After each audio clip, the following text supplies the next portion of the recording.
Land Use Committee. Good evening, ladies and gentlemen.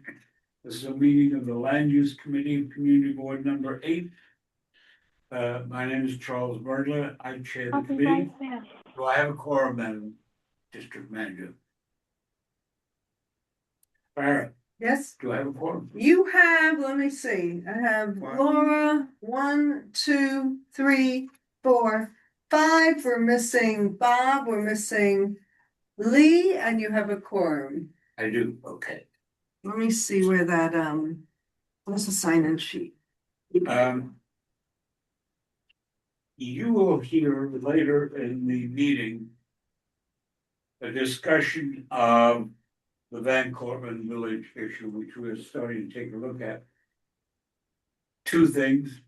First, I apologize for not giving it the kind of energy and attention during the course of the past couple of weeks. But I have been otherwise engaged both familial problems and work problems. My day job does manage to get in the way from time to time. That said, Yes. we have as the first item on the agenda, a welcome. Can we have a roll call, please? Yes, I thought I just. Chuck Modler, Yep. Right. Marty Walpole, Present. Bob Bender is absent, Lee Chun is absent, Stephen Matthews, Daniel Rowan. Here. And Laura Spalter. Here. And you have a quorum. Second item on the agenda is the approval or modification or rejection of the May 4 minutes. Meeting of May 4. Do I have any comments, suggestions, corrections, insults, whatever? Hearing none, I'm motion to approve. Second. One question, sorry. Yeah. Stephen Fruit mentioned he thought that the 5211 Arlington Avenue, it stated it's 65% pervious. And he's stating it's 55% pervious, but I don't believe that's the case. So, Well, we're gonna hear from Commissioner Goldblum shortly, so we'll find out. okay, great. Pending that change, you can vote on the minutes. Let me impose on you and on Mr. Goldblum to move ahead one item on the agenda, only because I want to be damn sure he hears it wearing another of his many hats.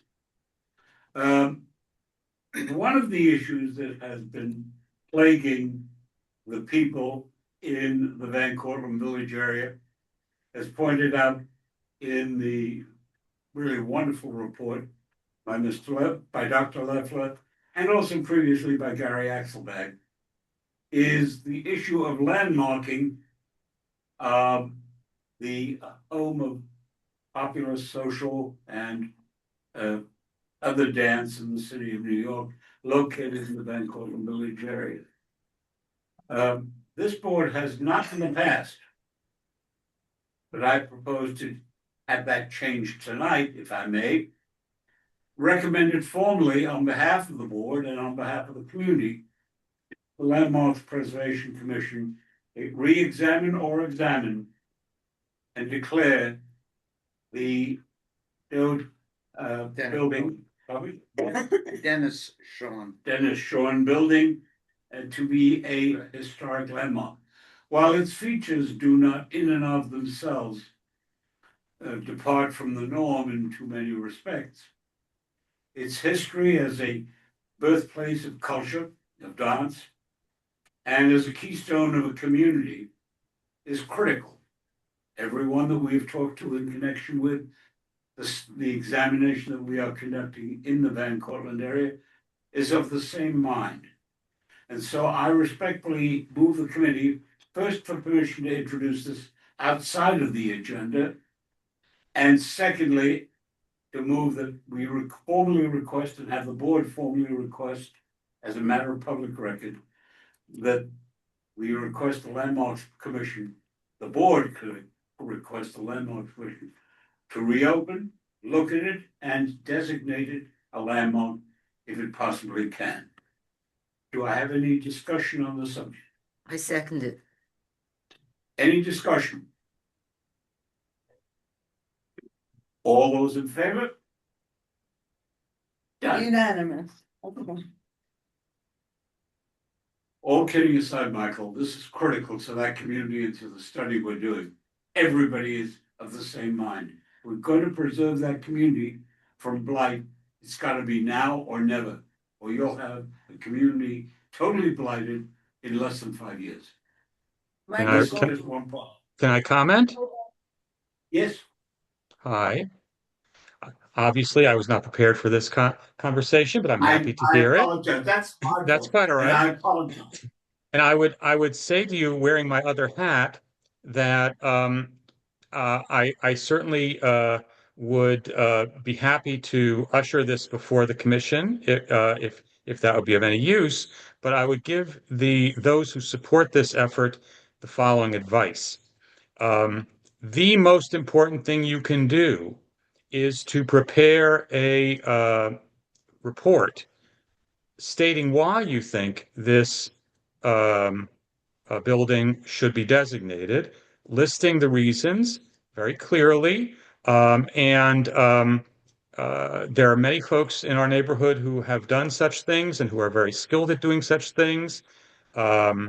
If you don't have somebody who you know already who can, but the best way to do it is to make the case, and make the case on the merits that are normally accepted by the commission for cultural and historic buildings. Good advice. Gary Axelbank and Abba Lefla have been working around that issue for a long time. They've called it to the attention of the board. Many of us have gone over there to take a look, but the real test is the number of people associated with dance in the city of New York who have written to request that this occur because of its importance in that community, in that business of professional. As And the I thank Bronx's you for the advice. official and sole representative on the commission, if you would forward me the information and the reports and other documentation that you've prepared, I'd be happy to forward those with my recommendation to the head of research. Michael, I thank you very much. I apologize for seeming to sandbag you. I didn't get to look at one of those reports until earlier today. I've been otherwise unfortunately preoccupied. All right, turning to the agenda. SNAD application. Gary also has his hand up, Axelbank. Yes, Gary.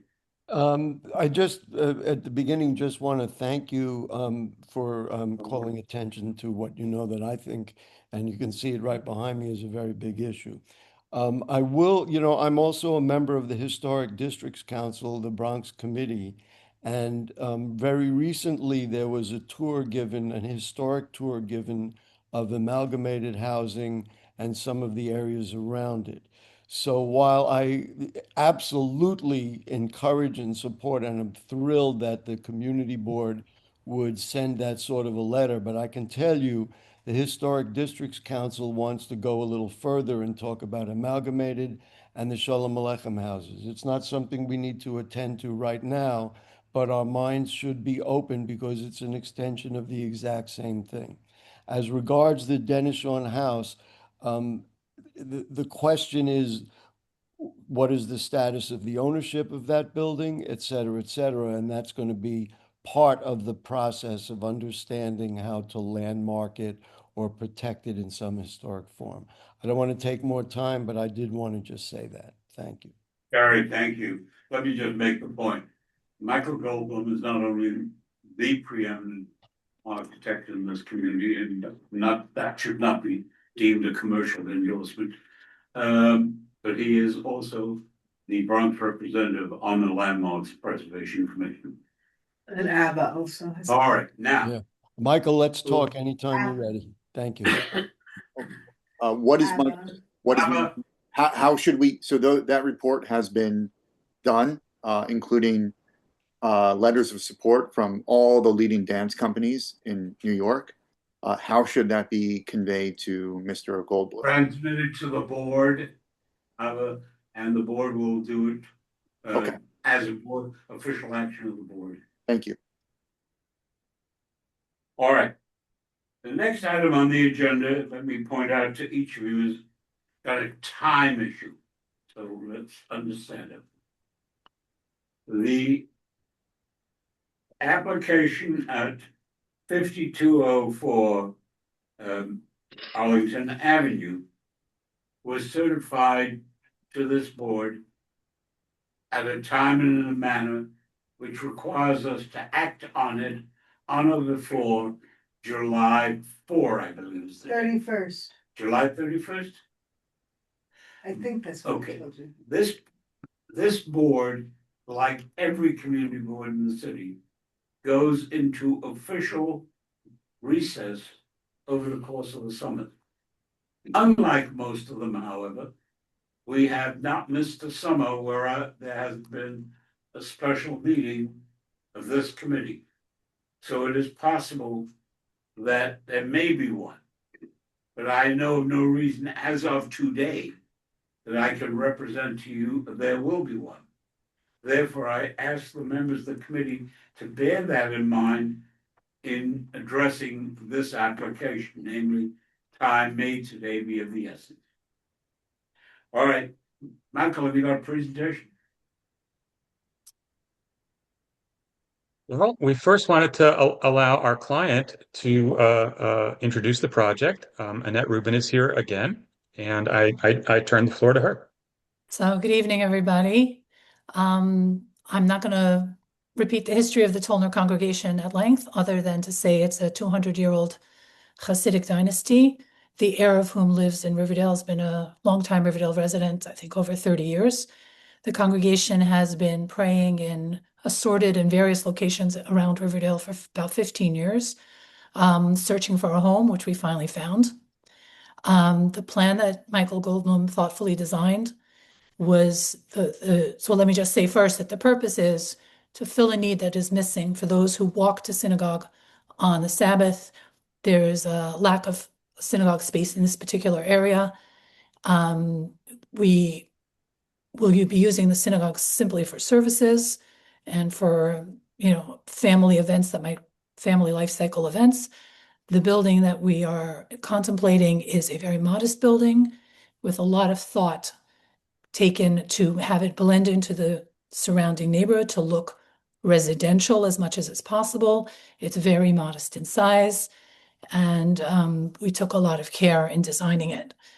So we're here today because as I understand, city planning this is part of the process of the approval, and I will turn the floor over to Michael to give you more details and further explain the project.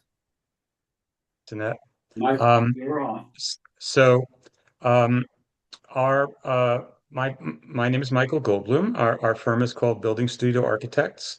We have a lot of experience working in Riverdale, and I very much appreciate Chair Merdler's comments earlier. We've done a lot of projects, both residential and institutional, in the neighborhood. We're very honored to be asked by. Hello. We're very honored to be asked by the Tolner community to participate in creating a new building for them. My associate Lara Makhlouf, who's on the meeting as well, will show you the natural area drawings that are being reviewed by this committee tonight. This is the second review that the project has had at the board. We had a voluntary appearance earlier in the year, and we've made modest changes to reflect that hearing. After Laura's done walking you through the job, I'm available for questions. So let me turn the floor to Laura and ask her to share the drawings with you.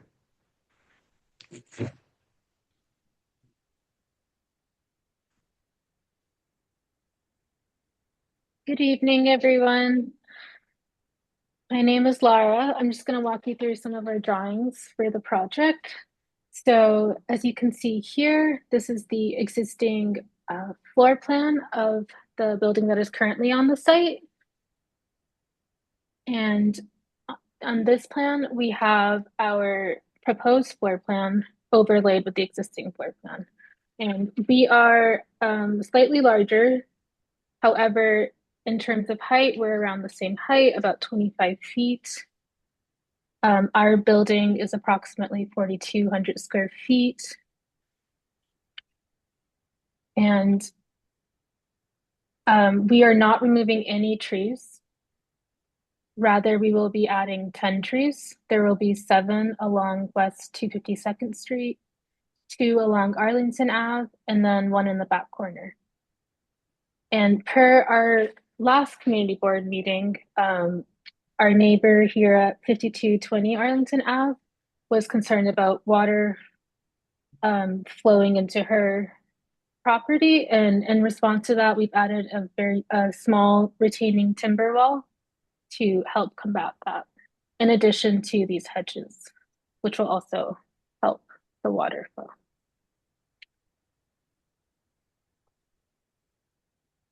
And then I'm going to move on to some of our zoning diagrams.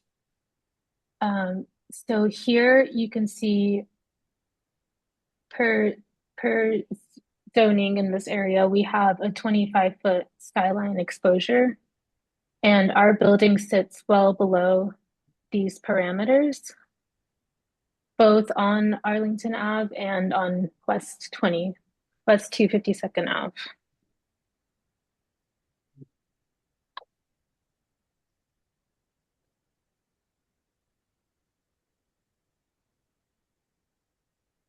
And we are not required to have rear yards. However, we do have 2 side yards, and we're required to have at least an 8-foot wide side yard. We are providing around 12-foot wide side yards. Our front yard along Arlington Ave is at 20 feet, and our front yard at West 52nd Ave is at 15 feet.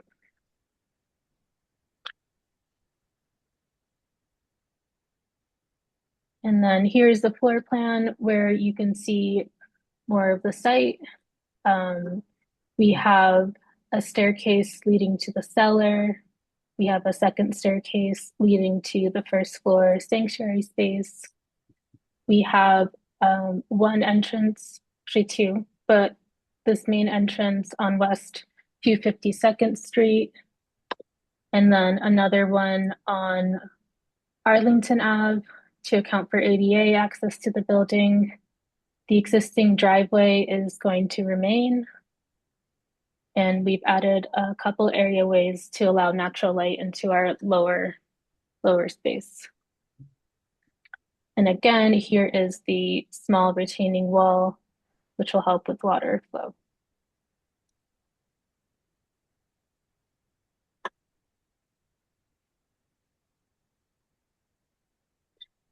And then here is an axonometric of our building. We took a lot of time developing this. We wanted to keep with a very traditional design to kind of fit into the neighborhood. We're using brick and wood, and yeah, I think that's all. Thank you, Laura. Thank And we're you. happy to take your questions. Yes, please. Well, I have a couple of things. First of all, after what I've heard so far, both on your application and in connection with the application across the street, where they seek to put 2 houses on 1 lot, and we'll get to that in a few minutes separately. There are 2 major issues that come to mind. You've heard them both. The first one is the water problem.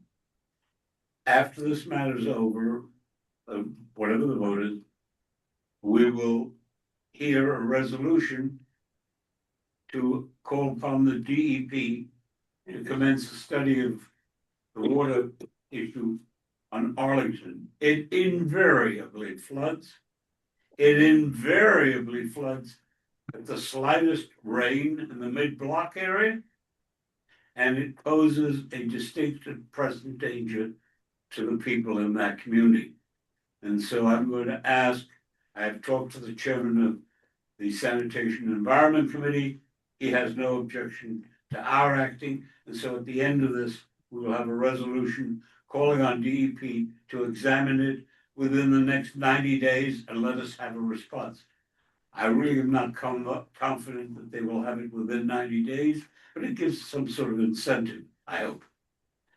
The second issue, and on the water issue, can I ask you why there are no dry wells in that area rather than just a retaining wall? We have dry wells. We have a ton of dry wells under our driveway and in our front yard. They're going to take all of our groundwater, all of our roof water, all of our drainage. Those are going to go into the area under the driveway.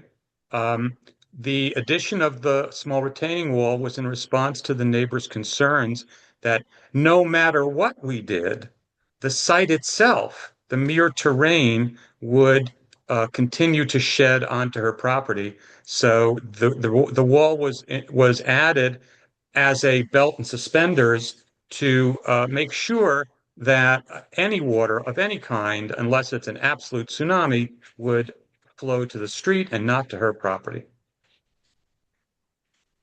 I understand that, but your colleague did not mention that in her presentation. It's not part And of I the want- it's not part of the SNAD application because it's under the existing driveway. You So mentioned it last time.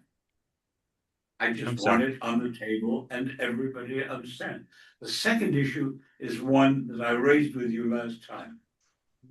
There is a high possibility, I would call it a probability, that as and when DOT gets to redoing 254th Street and pays attention to the under the street river or stream that runs there and undermines that street every few years, that they will come to the conclusion, coupled with the problem of SAR and the kids walking up and down the hill, that it will be a one-way street, and there's a possibility, I believe a probability, that some or all of the traffic going up the hill will be directed on 252nd. And so my question to you against that background is, do you have any concern if we recommend to the Traffic and Transportation Committee that all of the area on Arlington Avenue, on that side of the street, and all of the area alongside your building on 252nd Street be subject to no parking?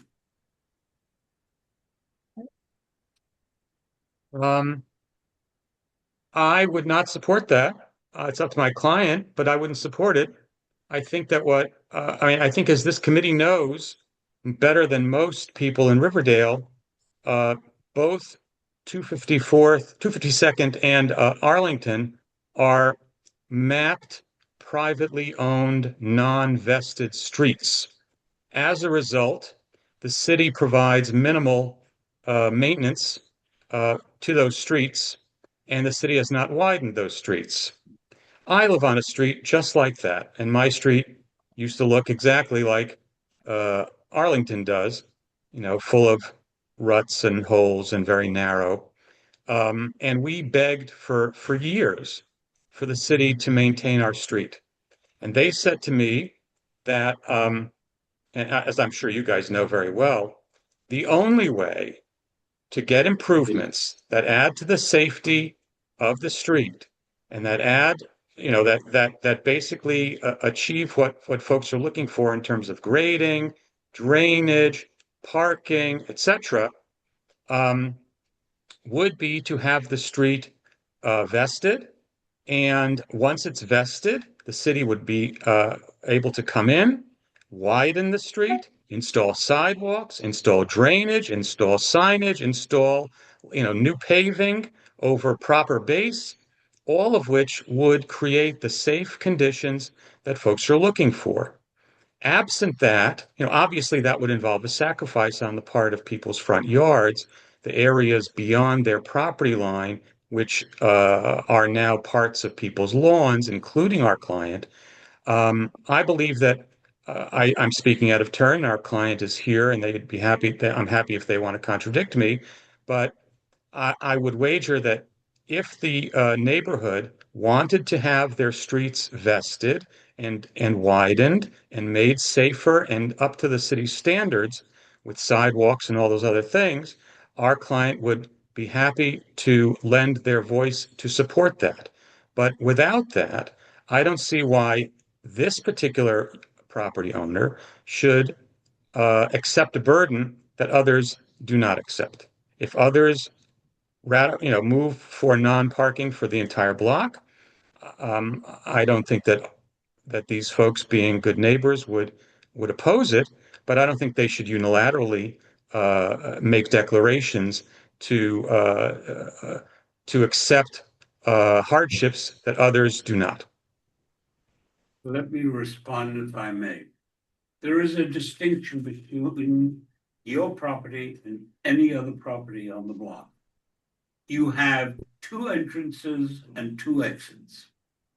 The theory for it is one is for men and the other is for women.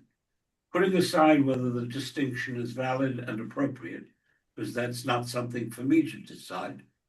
But the fact is that you will have, as a result, increased activity on both streets. That's number one. Number two, you and I both know that either on Saturday night or Friday night beforehand, people tend to bring cars in near the synagogue so they don't have to walk home. And what I'm concerned about is that is a narrow street to start off with, and it is an issue for the people on the block, as is the water issue. As you will recall, I mentioned it when this was here last time, and I raised the question as to why it was essential to have two entrances and exits. Putting that aside, that's not for me to say, but what I do say is this. There is a high possibility that there will be extra parking. You don't provide much in the way of parking space. There's a high probability that there will be people parking there. And we ought to do something. That doesn't mean the DOT is prohibited from putting up do not park. I have seen them put up by a former presiding justice of the Appellate Division First Department in Fieldston, where he had no right to do it. So it's not at all unusual for somebody to do that. But the point is, I think we ought to do something about that parking situation before it becomes a problem. And my real question to you is, and I don't expect you to be able to answer on the spot, I ask you to think about if we can either provide some way of no parking there or an active way of deterring the congregants, which I don't think is going to be very successful, that will be performing an important service. I hear you, and I certainly would welcome my clients to chime in. But again, I will respond to that in the following way. Number one, there are unique things about this site. Some of those things were noted at the last hearing. Some of the residents noted that Arlington, at our end of the block, has a wider space across it than it does further down. So asking these folks to go without parking seems to address the issue where it is least urgent, on Arlington anyway. Also, at the last meeting, we presented documentation that showed that there was relatively little use of the streets in our immediate environs for parking, and that in addition to the 2 to 4 spots that can fit into our driveway, there are spots along Arlington that are unused and that pose no significant burden to the rest of the block. And I would reiterate that if the entire block wants to do no parking, I can give them a template for how to do it, because I was one of the people on my block that got no parking signs all up and down Independence Avenue between 246th and 247th Streets. That's a non-vested, mapped street, just like these. So if that's what everyone wants, then I would urge them to work with the community board, as we did, to ask DOT to put up those signs. And if they're successful, our congregants, I'm sure, will abide by those regulations. But to ask for a unilateral declaration because somebody's got two front doors doesn't seem to me to be a reasonable request. The two front doors, the building actually has 4 or 5 doors. It has egress doors, it has entrance for men, it has entrance for women. I'm sure if we went up and down the block, we could find houses that have multiple doors as well. The fact that it has multiple doors reflects 0.0 on the occupancy of the building. The occupancy of the building is stated on the drawings. It's stated in public assembly regulations. It is legally limited, as discussed last meeting, to 150 people, I'm sorry, 120 people on one floor, and the same usage on the lower floor. As Annette noted, this is a community of walkers, and most of the time they will be walking. When they're not, and there certainly will be occasions when they don't, they'll be like anybody who has a barbecue on their home at their home in the summer. Their guests will park on the street, and if they can't find a spot on the street, they'll go somewhere else.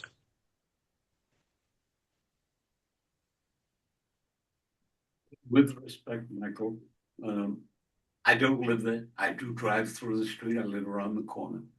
But I will tell you, if it is true that that will become, or will be asked to become, a one-way street, you're gonna have one hell of a problem.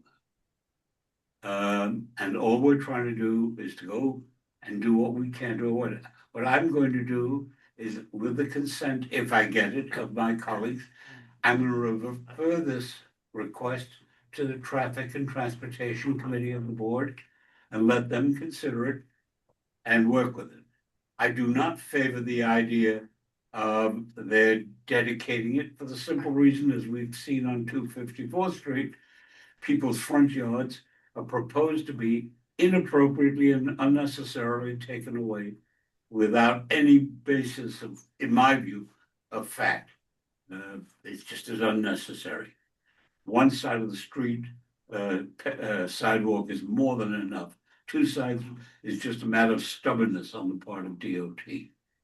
But in any event, I've monopolized this discussion. Is there any member of the Land Use Committee who wishes to be heard? Yes, Marty. Several thoughts. First of all, with that retaining wall, what is the incline at the wall to ensure that the water runoff will be to the street and not hit back on your property, or that tanks are large enough to sustain them? The tanks were designed by a qualified civil engineer who I've worked with for many years. In fact, I worked with him on a job where we put in significant drainage in a house in Fieldston, and almost right away after it was done, we had some incredibly difficult storms, and the house did fine, and the drainage system did fine. I trust the guy. He sized it according to the code, so I have total confidence that the stormwater, which previously, by the way, when the building is in its current condition, ran onto the street, will now be absorbed and put into the ground. So the total net amount of water coming off of this property will be drastically reduced. That's point one. Point two, the property along the north border runs downhill from east to west. The retaining wall, which will be between 4 and 8 inches high, will keep the water from, even though the water mostly slopes towards our building, and towards Arlington Avenue. The neighbor said that some of it does run onto her property. And so we put the wall in so that if there is any shedding of water in the northerly direction, it will flow west along the pitch of the ground out into the street. Now, the topography does kind of belly out a little bit beyond the property line where we can't really control it. Um, that already is kind of, we can't really, it does belly out a little bit and it goes a little bit up towards the street. It's not the majority of the lot. And, if, uh, uh, if you don't listen to what I'm saying, I'll say that maybe after we get our permits, we could extend the retaining wall out a little bit further, even though that's not allowed. But I don't think that there's going to be any, the water will run into the street, and it could then run from the street anywhere else if there's no drainage in the street. But the idea is to keep it off her property, and I think that this is the most we could possibly do to do so. Thank you. I have a second question. I can't sorry? take attendance. I can't take attendance. I don't know who was here last time and who is here now, either on the video or in person. I don't see names that I've seen before. So I'm just questioning to what degree you have had discussions with neighbors who had questions before, and either they no longer have those questions or fait accompli, they're willing to accept. My question is, what kind of dialogue has taken place? Good question. Thank you for asking. At the end of last time's meeting, Chair Murdler assigned one of the neighbors the job of being the chairperson of the neighbor committee. The neighbors were supposed to contact her and contact the board and try to make a date with our client to talk, which they had offered to do gladly and happily. No one, as far as I know, has contacted our client. I can say a few things. I don't know that I accept the title of chair of the neighbors, but I appreciate the promotion there. Congrats. Yeah, thank you. Yeah. Oh, go ahead. No, that's it. Were you saying something? Yeah, no, we're happy to meet with folks. I think it became clear over the last meetings, when you look at zoning, when you look at these different things, we're the shul is moving forward, and that's great. And as we mentioned, at the previous meetings, we're happy to do that. We were certainly caught off guard, and I think the framing that you guys approached tonight was certainly helpful to hear. We're looking, and Mr. Chairman would definitely appreciate your identification and comments on the real issues in the neighborhood that are both about drainage as well as very much about safety. I think the one thing that we would add is just to really think about those safety issues in a more comprehensive way, right? I do think there are, the number of cars, just to be fully forthright, I don't think that was really an accurate assessment of what was shared last time. That's fine. There are major safety issues. This is a thoroughfare. The flooding and all of that makes all of that worse. And I think that needs to be looked at broadly across the block and the area. The drainage, I'm not an expert and I'm not an immediate abutter, but I think there are concerns that the wall in the dry well will not be sufficient for that. I think another question that folks have, sewage and drainage sewer issues have been brought up recently at this committee, and now we're talking about 120 people flushing the toilet and things like that. Again, I'm not an expert, but these are all things, given the current state in the neighborhood, that are definitely concerned. Michael, let me give you a piece of information, and this is solely for information purposes, all right? SAR had the same kind of complaints about water and the like. And belatedly, about 5 to 10 years ago, they started to erect a low-level wall. what has happened along West 254th Street is when water comes into the street, and I believe that there's a river running beneath it, as at least one engineer has concluded many years ago. When water starts running down, comes winter, it freezes. And the people who walk up and down that hill of yours and of 254th Street are going to be doing some ice skating. I hope they can deal with that. I don't know whether it was a wise idea to put the wall there. That's all I'm trying to focus on. Unless maybe you can put something to absorb the water there. I don't know. We have lots of site drainage, way more than is required by code. One of the things that we talked about last time was that along the entire north extent of our building, not required by code, we created a trench so that any water on the south Okay. 3/4 of the property that migrates its way north will fall into this trench. The trench has drainage under it. The drainage goes to my dry wells. The dry wells have been sized to accept the drainage from the trench. So again, we've gone above and beyond the call of duty to contain oh, there we go. Thank you, Lara.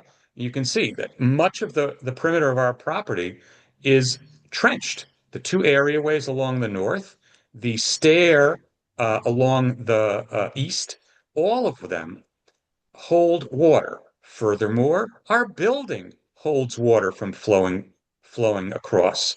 Instead of, the building got a little bit fatter than it used to be, all of the roof area is drained. It used to not be drained. So that entire gray area that's on the old house, that used to just shed water onto the street.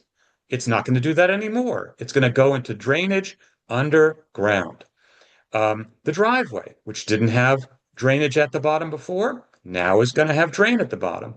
We have gone above and beyond to create a dry site that doesn't contribute in any way to the flooding issues that the people on the block endure. Any other member of the committee to have any questions? Let me then give you one. Oh, I'm sorry, Lauren. I heard a number 120. According to the CO, how many people can the structure hold? 120.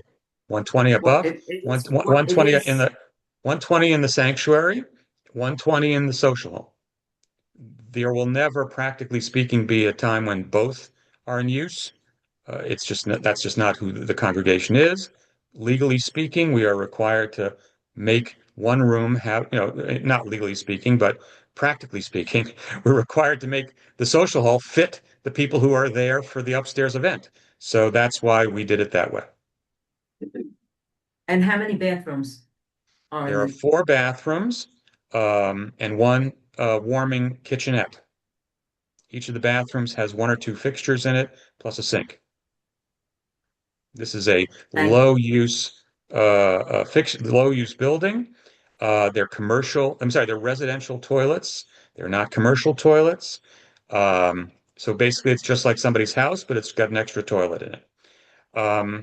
The sewer is along Arlington Avenue. We had a dye test done last month, and it was verified by DEP that the sewer line is theirs. It is not a private sewer. It flows into city sewer. And this was Thank confirmed you. just today with Susan Morgenthau. There's somebody at the top left. Jeremy. Hi. So I live in Arlington. My name is Jeremy, and I wanted to address the issue that Mr. Merdler brought up about parking on 252nd. I believe that was the street that you were talking about. Yes. I drive every morning. I take my son to school at Kinneret, and I drive home. And I drive onto 252nd, and I'll tell you, with the SAR traffic, as it stands now, I've never seen anybody park between Henry Hudson Parkway and Arlington Avenue. I've never seen a car parked there because it's not feasible.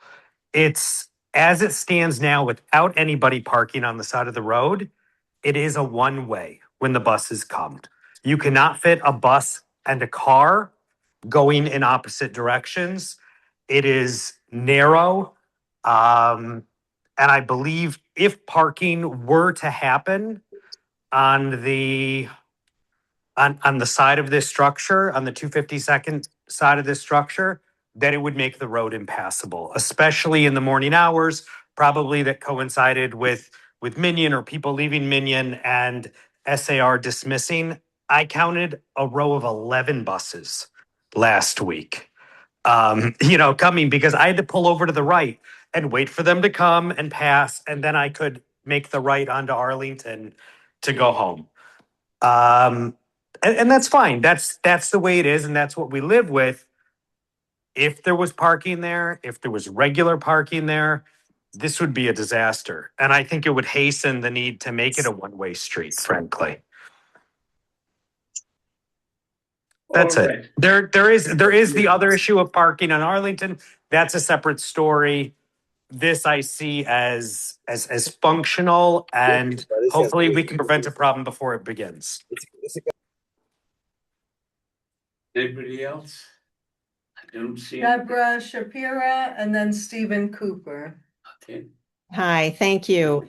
Okay, so first, my name's Deborah Shapira. My husband, Barry Stern, and I live on the corner lot across 252nd from the proposed synagogue. So first, just a quick statement. I'm not going to go on at length to reiterate everything that Jeremy just said so eloquently, but I will say, in addition to the traffic problems, if there are cars parked along the synagogue site, which is right across from my driveway, it will actually, the street is so narrow, it would prevent us from being able to comfortably exit our own driveway. So I'm just putting that out there.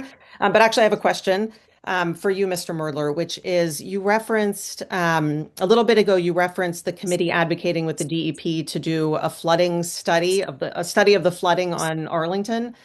And in fact, I'm not saying that the site that of the proposed synagogue causes this, but actually where I am, and Stephen Fruit is my next door neighbor, we actually get flooding on 252nd in front of our houses as well. And so if the DEP is coming to do a study, it would be great if we could include both sides of the proposed synagogue site. Take my word for it, it's going to be easy to get them to do it. But, we're fortunate. All I can do is we have a request. district manager who has great influence. Thank you. Stephen Cooper. Hi, There's my another name is hand up. Stephen Cooper. I'm a physician. I've been a neighbor here for more than a decade. I'm not quite as close to the proposed site as Deborah Shapiro and Barry Stern, but I'm about within 200 feet. I know the people involved in this planning quite well. I can vouch for all of them, including their stellar integrity. And while as a parent and a grandparent, I do share the safety concerns. I really think that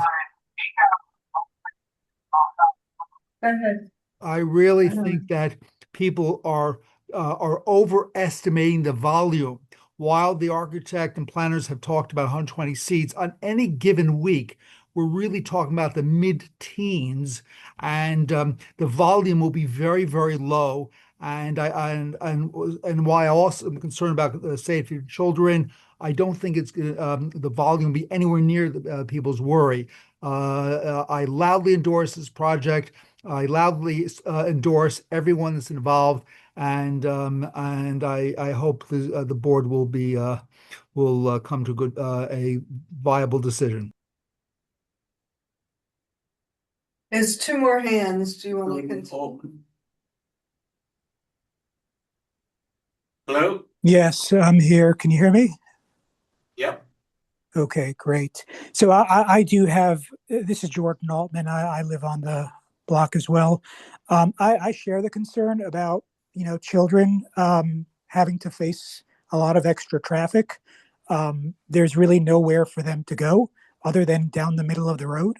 So, having to deal with what I think the developers call family events, and I assume that's weddings, bar mitzvahs, whatever, up to 120 people, that concerns me a lot, that, suddenly my kids would have to worry about cars coming at them, for this up to 120 people.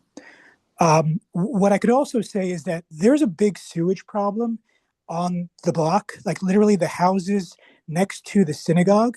And I think, this was Melissa's problem, but it's also my problem that when people are flushing and and I think our particular properties are close to, if not like beneath the water level, because sewage comes up through the drains pretty regularly.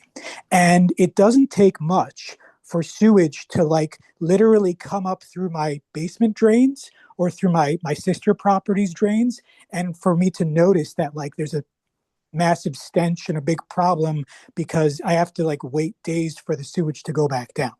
So I'm hearing that like there's 4 new bathrooms, 120 people potentially flushing the toilet. I mean, that is going to, my property has been damaged before by flooding. The last thing I want is for that to happen again, especially when we're talking about sewage from like 120 people. I doubt very much 120 people will be flushing either at the same time or sequentially. Now there's 3 more. Do you wanna? They have something different to say. Hello? Who's next? Daniel, Danielle, all right. Hi, thank you. Just want to echo what Dr. Cooper said. I think I know I'm a neighbor, I live in the area, and I think this will be a nice addition to the community. And I think the people who come it's going to be a pretty low volume type of operation. As far as I understand, it will be mainly on the weekends. So you won't have sort of the traffic issues that have been discussed, as far as I understand. And I just want to sort of give my wholehearted endorsement of the project, and looking forward to it being built as soon as possible. Thank you. The last one. Annette Rubens, the owner. I just wanted to clarify what life events means. First of all, 120 is the maximum capacity allowed in the building. We're nowhere near 120 in capacity. One does not build a synagogue to support the amount of people already in the synagogue. So life events means perhaps there will be a bris in a morning or a Saturday. There are no weddings being held here. There are no loud, if it will be a bar mitzvah, it would be on Saturday where there is no music. There is no parties, or it's not being rented out. This is a modest, very understated congregation that's simply looking for a place to pray, have its own place, and to be, and we are going out of our way to accommodate the neighborhood in every way that we can.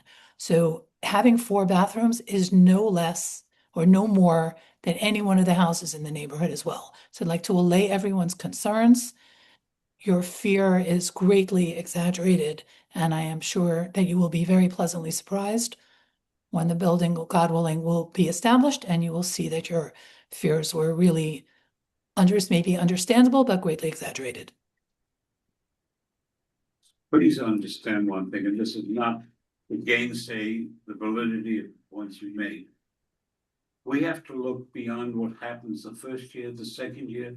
I hope by the 3rd year, you will have 120 and many more than that.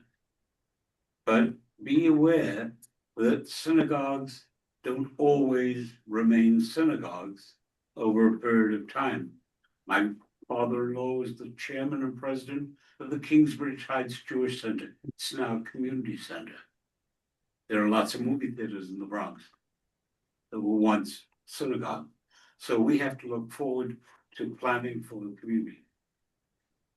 To the members of the committee, do any of you have, and this is the members of the committee only, do any of you have any objection to a vote this evening? Do you believe you need any further information or the like? Marty?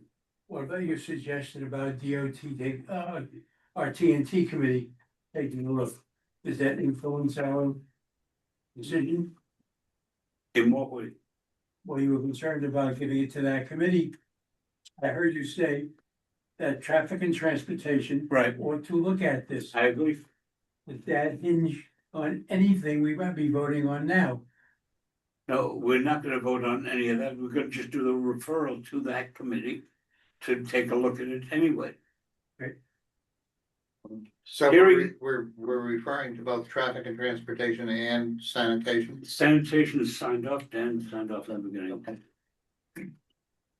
All right. Hearing no objection to a vote.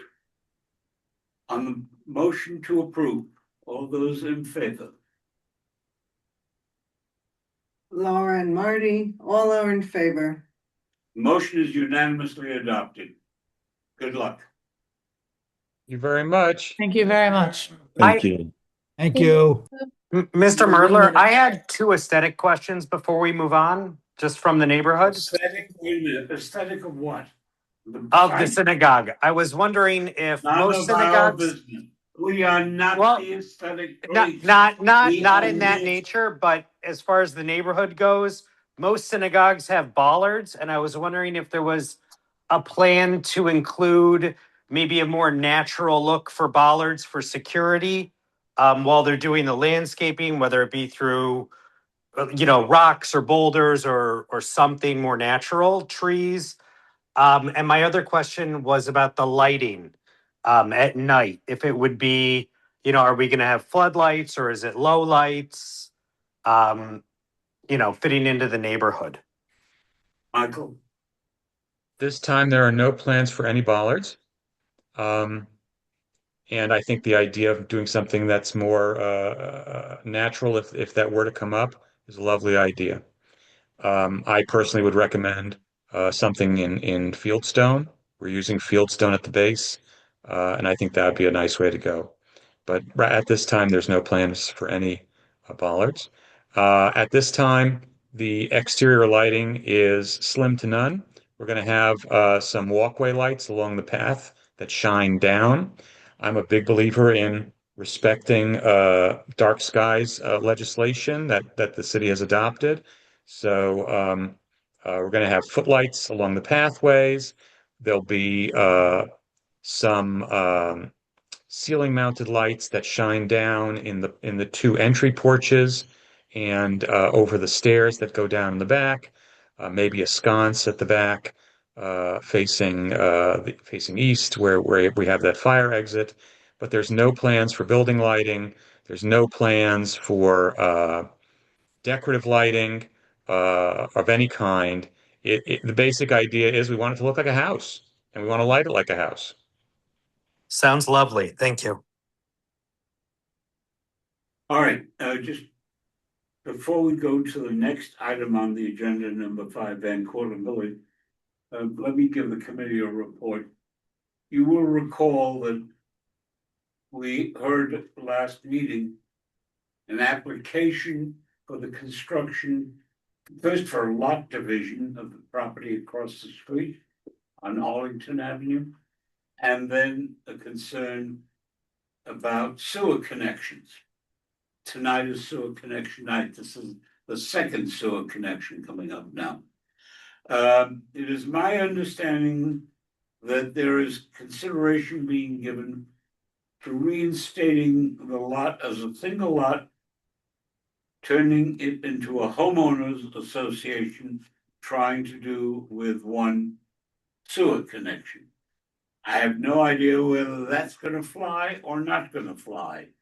But please note that this committee and the full board are on record as not having approved the proposal across the street.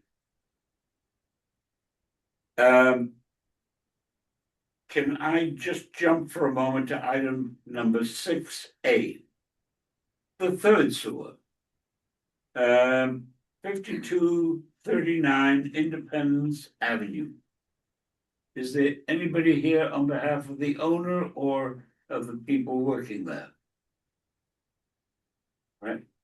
I am told that there has been significant work being done there. The district service manager inquired in great detail to do it. I've been asked by the person doing that work, who I assume hopes to buy it, the lot, to have a private meeting with him. I don't do that as a matter of practice, only because it leaves an impression that somebody has been able to influence me without anything else. With your permission, he will not report to anybody else. With the permission of the committee, I will do it. If it is withheld, I'm happy not to do it. What is your pleasure? He will not appear before the committee, or? Right. He's willing to discuss his plans, but But he's only- may not want to come to a public meeting. So he will discuss it only with the chairman. Oh, just Well, the it chairman was and anybody else, With but CBA. not public. Are we discussing the I six-story don't like that. building going up? This is a good question by Andrew Kramer. I'm not sure if the board wants to discuss it, but I'll let you decide on that one. I think we should all try and finish up here quickly so we can join. Go ahead. I don't know what that was about. So is there anybody who has a view of it on the committee? Should we meet with them non-publicly? Or at least ask questions that he can answer. Historically, has that been ever happened before? We've done that privately, You have we've done been it. as long as I've been chairman, not Yeah, no, without I'm first just, I don't know. consulting with the committee as a whole. I believe in transparency. Yeah. I don't know what to say. Um, I don't know, I'm going by your. Ms. Burton is on the line. Ms. Burton, are you there? Yes, I am. Hi, how are you? Thank you so much for your consideration with this issue. There's been a lot of chaos going on between the developer and our lot. He came and knocked on my front door. And so while I appreciate your willingness and your transparency to speak with him privately, I do think there are a number of different narratives floating around. And so I think any conversation that happens behind closed doors is an easy conversation for him to manipulate. And so I would feel personally more comfortable if those conversations were held publicly so that they can be held up next to the things that he has said to me, to other neighbors. And so, you know, we know that we're dealing. That's my view too. Understand, he maintains he will not appear before the committee. And we have invited him, he has declined. And so we'll wait as and when. But meanwhile, I've asked the district service manager to ask DEP to shut him down. Thank you It's very not DEP's sewer line. Then let It me is- call, then let It's me the call my home friend. the Commissioner of Building. association. It's a private homeowners association of which Hillary is part of. And all of the homeowners need to work together to approve the connection to that sewer line, from what I gathered so far. So this is not Riverdale Sanitation, this is not the city sewer line, this is those homeowners that all live in And that. they're gonna create a new sewer line, which I don't does know. give the building jurisdiction. Yes, that's Michael and we'll start to join it. Yes. Chuck, you know, what concerns me about this request is the precedent of it. It's been proven. There has been, but you know, I just kind of feel if someone refuses agree. to come, That's why I wouldn't want to vote for it. If a vote is required, I would just vote no. Fine, there will be no meeting. Meanwhile, I will ask, And that's just the way, I don't know. I will ask Commissioner Tignani by phone tomorrow to see if we can shut this down. All right, That's one the question. next item on the agenda is Van Cortlandt Village. One more question, if you wanna take it or no? Julia Hodgson? Yes, ma'am. Yeah, thank you very much for allowing me to speak. I just want to comment as a neighbor 3 houses down at Independence that we actually we do not have a homeowner association similar to the one that Ms. Morgenthau runs in the southern part of Riverdale. We are all independently attached to the private sewer, and each of us has to deal with that fact independently. There is no organization. I've lived here for 20-something years. We have tried over the years to create one. It's tricky, and so I just want to make that correction. So each of us has. It is my understanding that he plans and is working toward connecting to that sewer, whether you like it or not. No, I understand, but there was just a statement made that we were a homeowner association, and we are not. We are all individually attached to private sewers, some of us through other properties. Eventually, we get to the public sewer. But we each have to, address our own needs independently. We have no association. Just a point of fact. Thank you. Right. The next item on the agenda is Van Cortlandt Village Working Group. Abba, do we have enough do we have your permission to release the report to the full committee on your end of the report? Of course. Okay. I won't that be here. That will be I did- circulated to the members of the Land Use Committee. I apologize for not being among those present during the course of the past couple of weeks. I've done that before, intentional apologizing. That's life. I think the next item on this one is we've taken care of as far as we can go tonight with the Denishaw House. And that will be on the agenda for the Land Use Committee, for the full board at its meeting to affirm. And then we will file a formal application with city planning. We'll put, with landmarks, and we'll put together a memorandum of support. Gary has done some work, and I would ask his help and that of others, so we put together a full and complete document in support of that decision. I'm waiting for the report from the chairman of the Public Safety Committee, who is also heading up the public safety aspect of this analysis in Van Cortlandt Village. And sanitation, I am going to set up a session with you and with the sanitation union or whoever, have a conversation with them after you got a sense of what you want to get to them, right?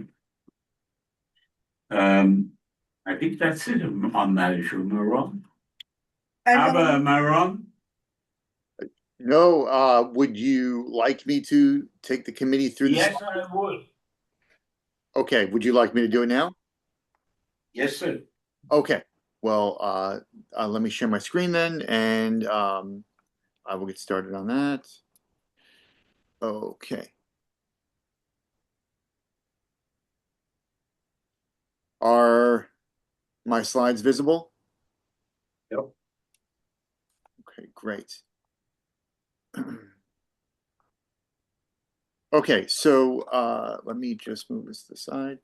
And everyone can hear me?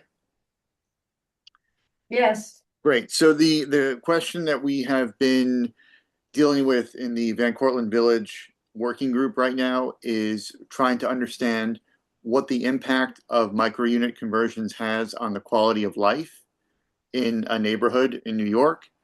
And what we are doing to try to answer that question in a data-driven way is to select a subset of homes that have been converted into micro-unit facilities, and then to essentially catalog the number of quality of life complaints associated with those addresses. And that's the analysis that I'll be sharing tonight over the next couple of slides. I did want to start first, before we get into the data, also giving a qualitative sense of what do we mean when we say quality of life.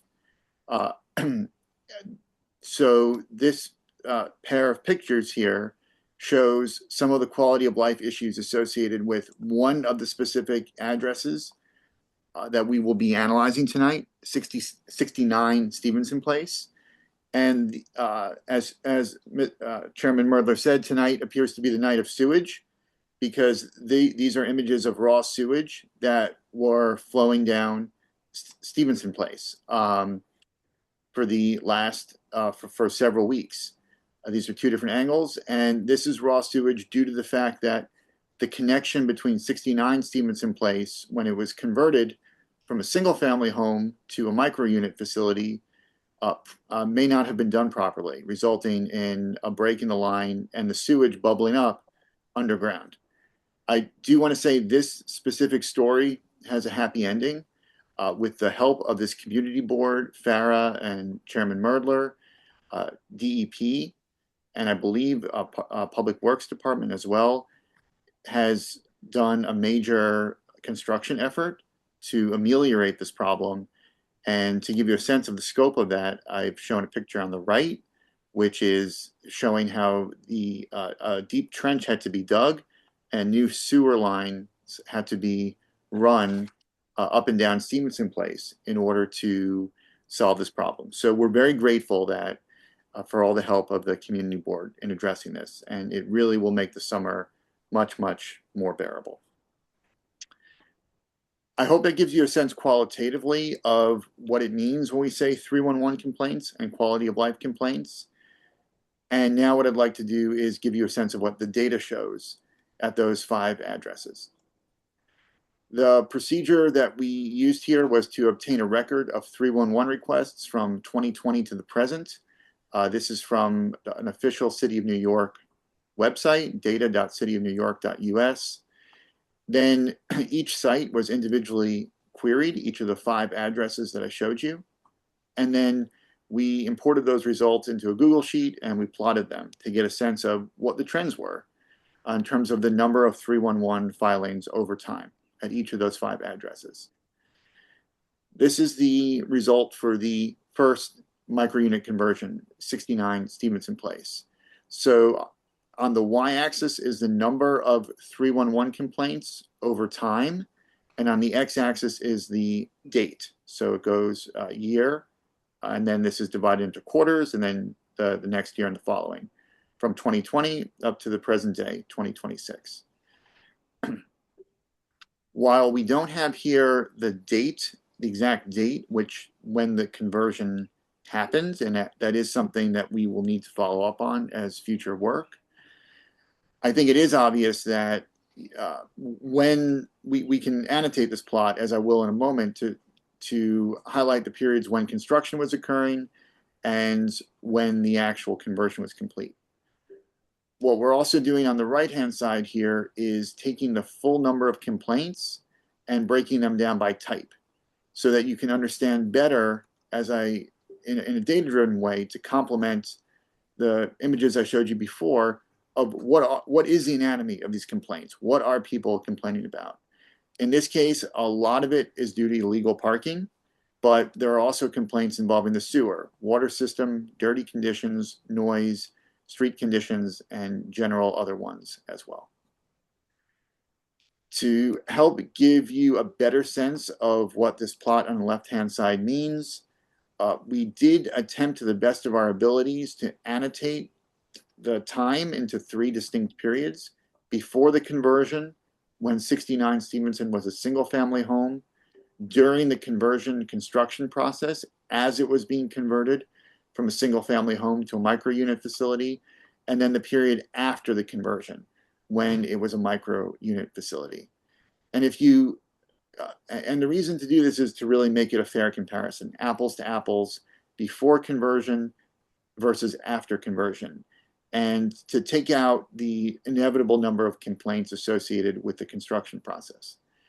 So if you control for that by just comparing the before conversion to the after conversion time periods, you actually see that the number of 311 complaints has quadrupled during those 2 time intervals. And I think that really this data speaks in a quantitative way to many of the qualitative concerns that this community has voiced over the past couple of years. I also have analyses for the other 4 addresses, but I did want to stop for a moment now and ask if there were any questions at this point before I proceeded with the remainder of the slides. You can proceed. I don't see any questions. Go ahead. The next address that I did the analysis at was 3419 Giles Place. And again, the same a similar trend holds, perhaps not as dramatic as at 69 Stevenson Place, but clearly a real uptick in complaints. The complaints that this address are a little bit different and a little bit more heterogeneous. These include water leaks, noise, electric problems, heat, hot water, unsanitary conditions were the majority of the complaints on the Giles Place facility, but also illegal parking, derelict vehicles, noise, tree damage, safety, and issues with the plumbing and the doors and the windows. Moving on to 3450 Cannon Place, again, we see a very dramatic rise in 311 complaints. As I said, we have not yet cross-referenced these dates with the exact certificate of occupancy or construction permits, and that is something I would need some help with. But I think you can make a guess at when the conversion happened, as there's a relatively slow growth in complaints up to 2024, when this was still a single-family house. And then the rate, the velocity of these complaints really rises dramatically after that. Again, this is a very, very mixed group of complaints, but I will say some of them are disturbing. They include animal abuse allegations, as well as noise and parking and things that we've seen in other locations as well.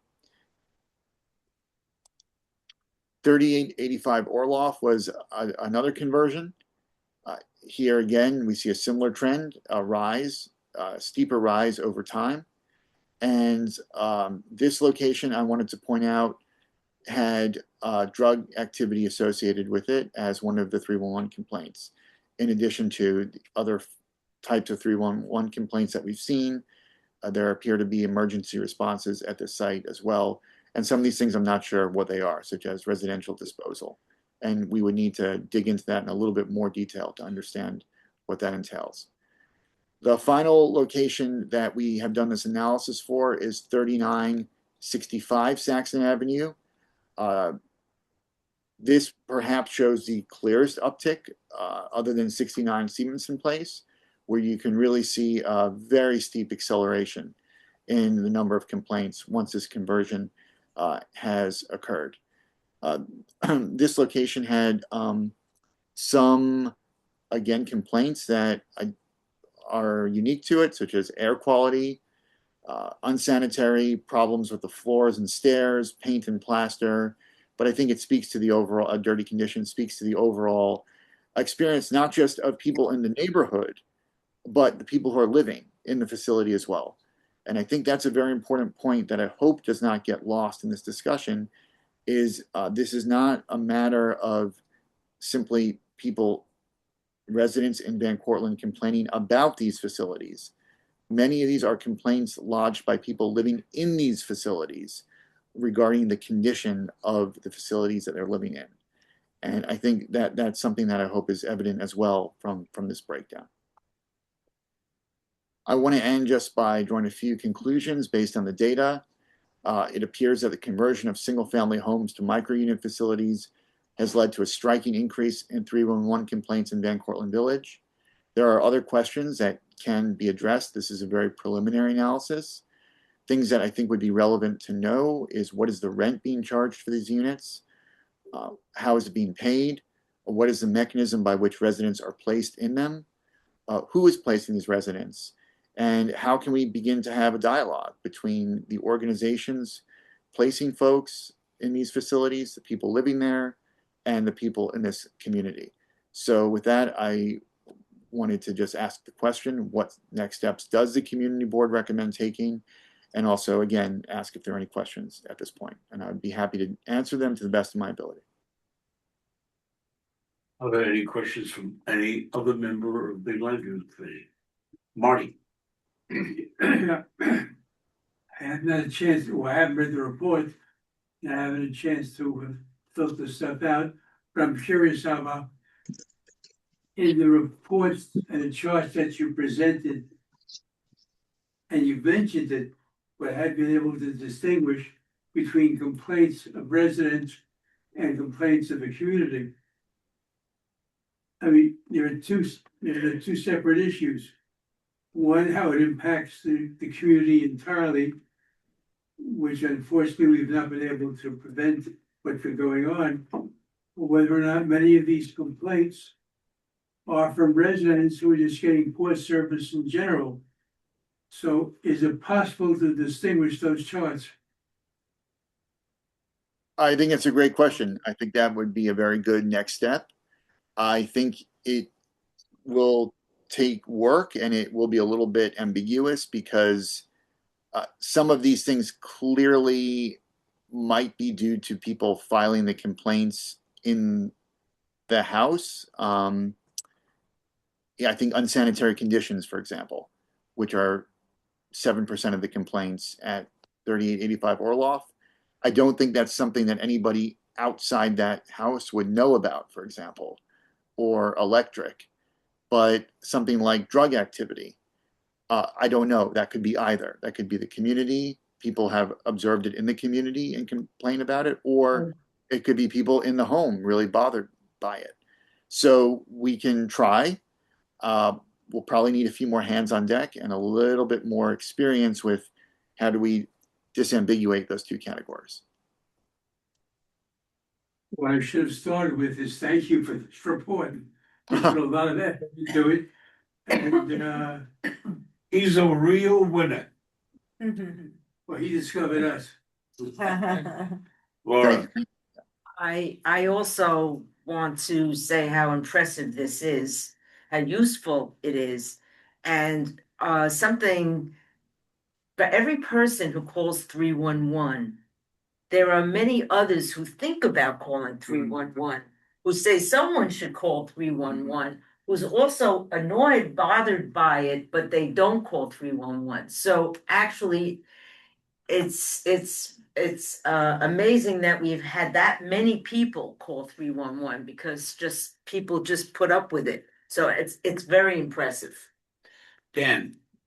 The counter to that is, of course, also for every 311, it could be multiple components of the same incident or issue. And if 12 people complain, that's, right. True. Dan, Goes up as multiple. let me interject if I may. Oh, go ahead, Steve. Do we know who the developers or owners of these 5 buildings are? Is it one corporate entity or individual, or are there 5 different developers and owners?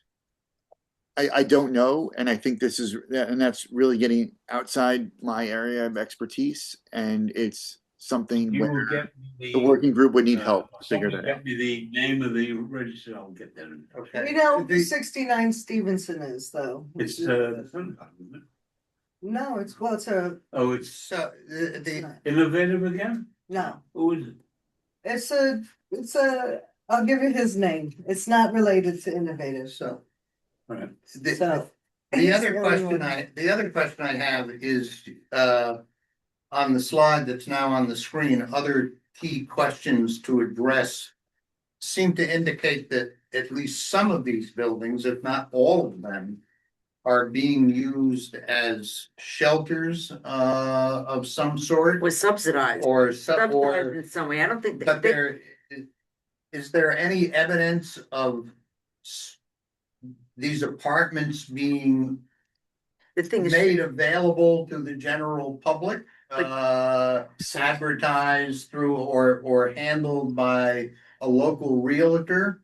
Or do we know that there are and question point C in number 2, which organization places residents? That sounds like there's some kind of a public process going on that's different from the owner of an apartment building advertising in the Riverdale Press or another public entity that there's an apartment available. Well, from what we know, if there is a shelter situation involving Department of Home Services or anything like that, the board would get that information with a lot of information. We're notified of that. that's why I'm thinking this is just a subsidized, maybe a nonprofit's involved, like Well, we I don't mean, know. I- It sounds like I- this I- one of them, slumlord. like a place It in sounds like Yonkers. potential slumlord situation if a Aren't they lot of. placing people out of Yonkers for one of these buildings?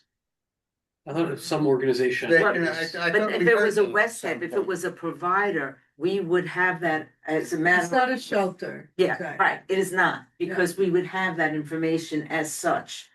The fact that we haven't gotten that, it's another way, which I think we. So we need to should find out. assume that these are rental units? Yes, in- subsidized in some way. No, but subsidized by whom and how? I mean, you see every time a building goes up where there is quote unquote affordable housing, there is. None of these. But that, There that's is luxury a housing lottery with to which 20%. people. Well, some are, some of the bigger map were on Housing Connect at some point. They were? Yeah, but I don't know all. From, because- from these. Not from these. Not from these. No, Okay. these are special. Well, Let me, 3965 Saxon has a 3-bedroom available right now for 3,600 for rent, and that's not a micro unit. No.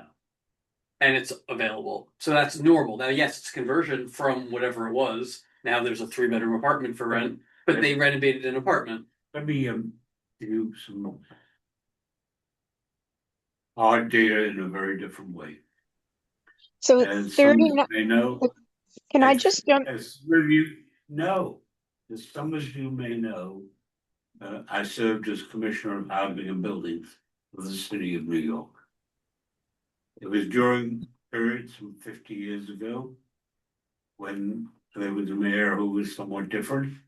And the first thing I did on the first day I was in office was meet with Frank Hogan, then the district attorney of New York County. And he said to me, the first job you've got to do is go take a look at the SROs. That's what these are, just with a new name, rebranded. And I did. And a special squad of the building commissioner's office went to examine SROs on the Upper West Side, which is where we were asked to look by both the congressman, the assemblyman, state senator, and every one of the West Side officials. We found, comparing the fire department statistics and crime statistics, that in more than 70% of them, they were either used in these were building apartments in the 90s on the West Side, which was the test area. A significant percentage of them were being used either as houses of ill repute or as drug facilities. The police department statistics confirmed it, and the fire department statistics also confirmed it, and the Department of Health statistics confirmed it. Thereupon, we did the same test on Fox Street in the Bronx. Same exact kind of results, only worse. We then did the same study in each of the other boroughs. And thereafter, the conclusion was clear, SROs are a material precipita of blight. I closed down and condemned every one of them that I could find. And they stayed closed down for years until the relatively recent past, when the same crew of actors, just different names and different people, brought them back because they make money. And that's part of the problem of the real estate industry. These are a different species of that industry, and they seek to make money this way. They may not be a problem for a year or two. They may not be the huge problem they will be. I will guarantee you this neighborhood, wherever they are, will become a slum. Categorically, unequivocally, based on my experience. Dick Barra. No, I'm just letting you know, Gary Axelbank and Alyssa Gilman from Amalgamated have their hands raised. Okay. Who's first? Gary. Okay, thank you very much. I really want to thank and congratulate my friend Abba for really tremendous work. It really is very instructive, and it gives us a very good start.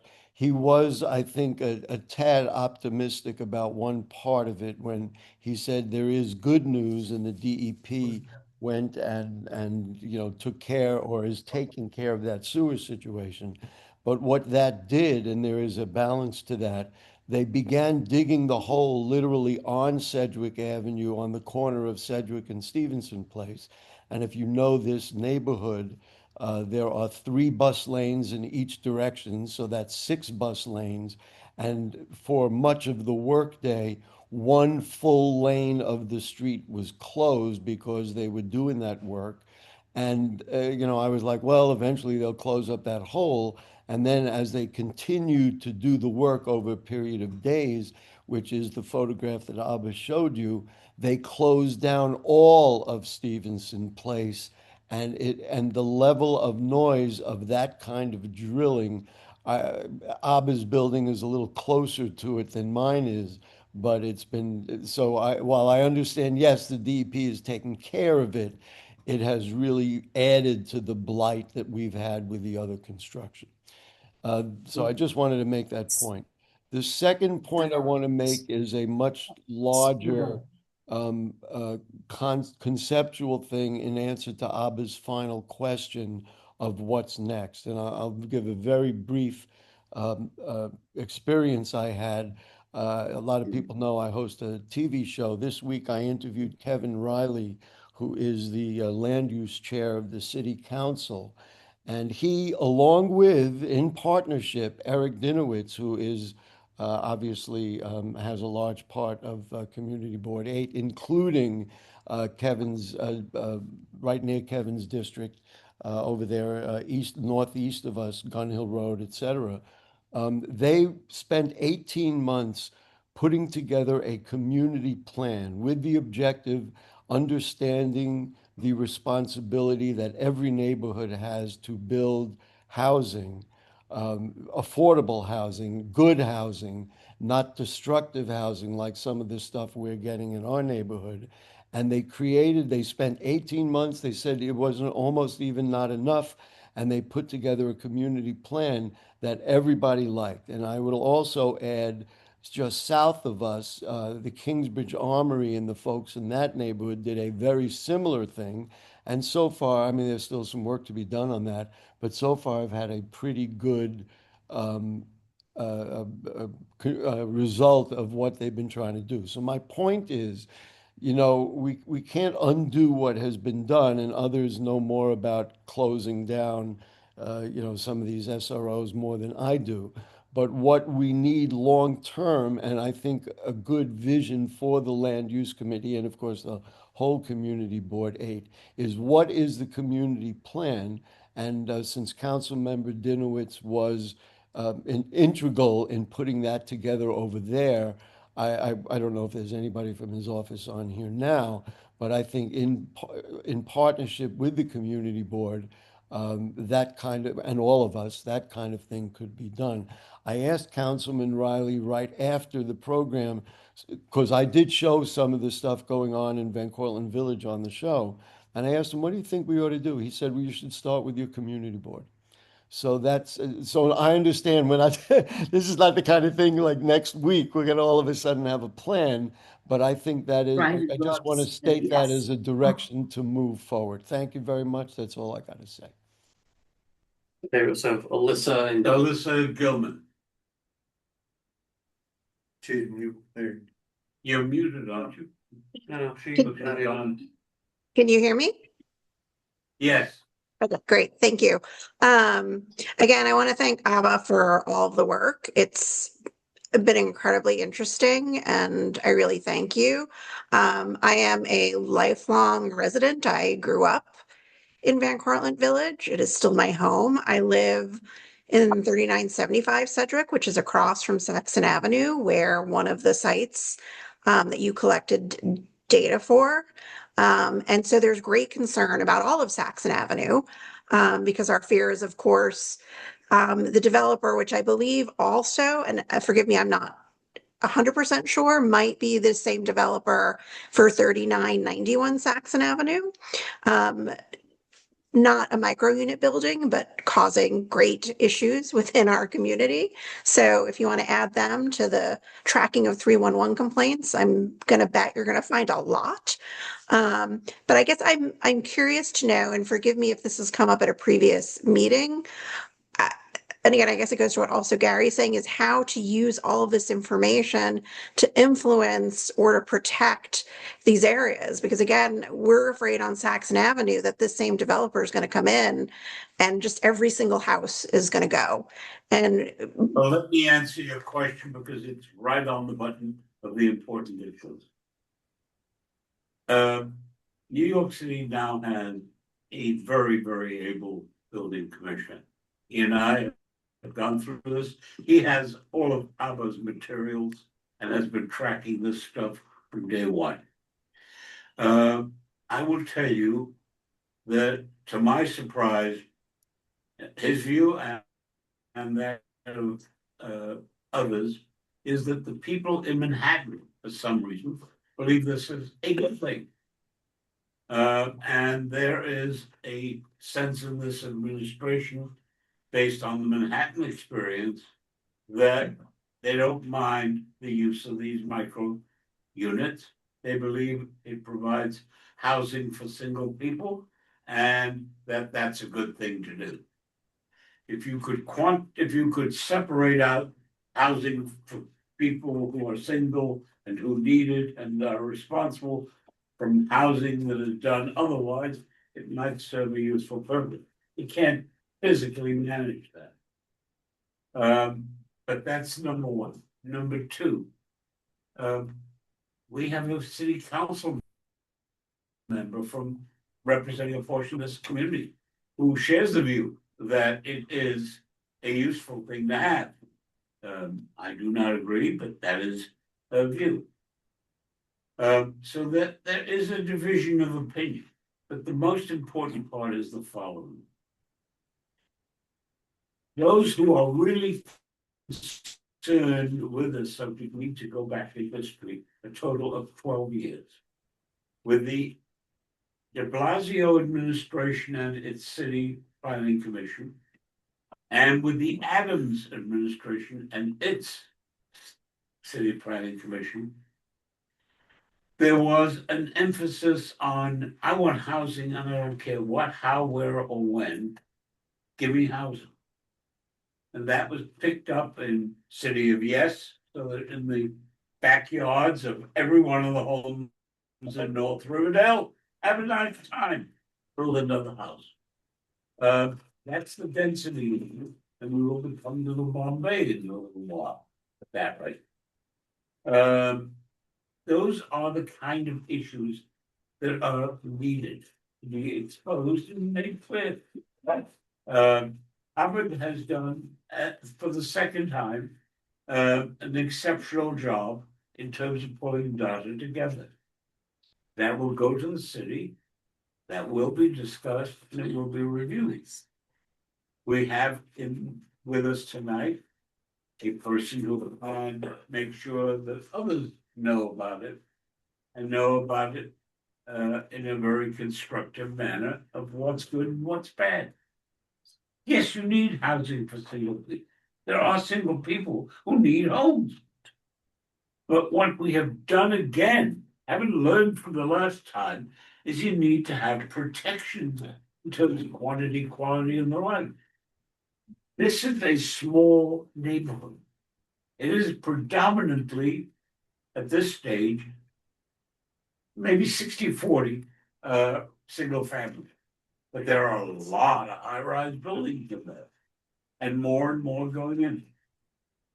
I don't quarrel with the idea of we needing more and more housing. The problem is we haven't planned. Where should the housing go? Where can it go? We have thousands of units in the New York City Housing Authority that are unoccupied, have not been occupied for an extended period of time, need total overhaul. I'm a member of the New York City Housing Development Corporation. Those are the issues that people are focusing on. But you need to build housing with a plan. You don't plop them into a neighborhood and let it turn loose.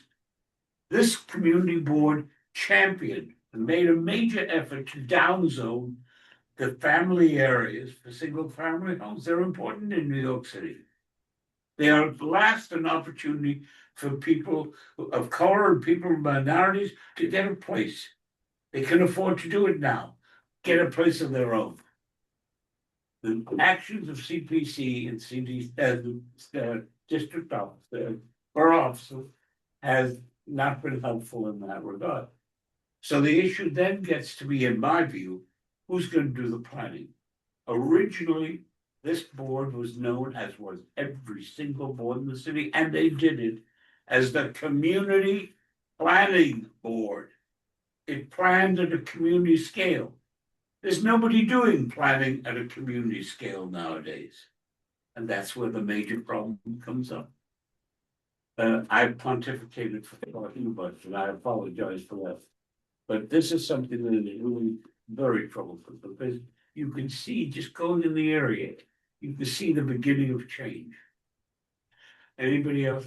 You have Luis with a hand raised. Yes. Yes, hi. I wanted to just add to Alyssa's comment. I also live at 3975 Sedgwick, and I took a walk down Saxon Avenue today, and I share Alyssa's concern that the entire block will eventually be taken over. We had 3965 Saxon that started with the converted house, which is the one Abba and Gary are focusing on. Next to that, we have 3963, which is the tall white building. Not quite sure that one is occupied yet. And then today, I looked at 3967, which has apparently been allocated for renovation. So we have 3 buildings in a row that are now going to be turned from private houses into possible SROs. And 3991, as Alyssa said, has many, many problems. I know I've already I'm sending them to Abba and Gary to keep a record of. My concern is that developers are literally knocking on the doors of the homeowners and offering significantly higher than the appraised value. And one by one, it seems the homeowners are selling, and that's what's happening to Saxon. 3991 was listed as affordable housing with studios and everything with pretty high values, but the occupants appear to be more SROs, or I'm not Housing Connect or whatever. So although the houses may advertise as affordable housing, I don't see that that's happening on the street. So I just wanted to bring that to the attention of the board. Thank you. Thank you. And Daniel had his hand up before and I guess fell off and was back. Mr. Rodriguez? Hi, sorry, I'm using Daniel's iPad. I live right next to 3991 Saxon Avenue, and I see the type of people that are already occupying that building, along with the rats that are coming in and out from underneath and going everywhere.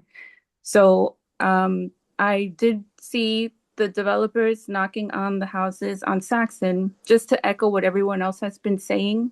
But I want to know, I'm curious, and please speak in plain English for me. What can the community do about preventing this over congestion? I'm curious if you can, because the quality is going down and I'm worried, and I'm 1 foot away from leaving, but I don't want to do that. So I just want to know what can be done to prevent this. Thank you. The most I think to be done is to bring it to public view and attention.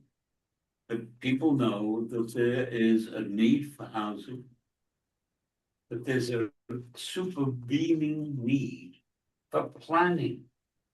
To plan, to do it in a way that generates. There are vast areas of this community board district where housing, high-rise and otherwise, can be built. There are housing authority apartments that can be used. Instead of playing games with this and allowing The peripheral developers whose only care is to make a buck and run like a thief in the night. That's what has to be done, is to bring it to light. That's why the lady who is superb, who sits to my left, is so essential to the cause. Olivia, you're it. Next, as that, it, Yeah, all right, how about you and I are gonna have a chat and we'll see where we go next. All right. Thank you. The last item on the agenda, is there anybody here on behalf of the proposed building at 3232 Oxford Avenue? Yes, Chair Jay Bujai. yes, good evening, everyone. Here you are.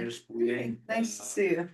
So I live on 900 Greystone Avenue, right here, agriculture for currently.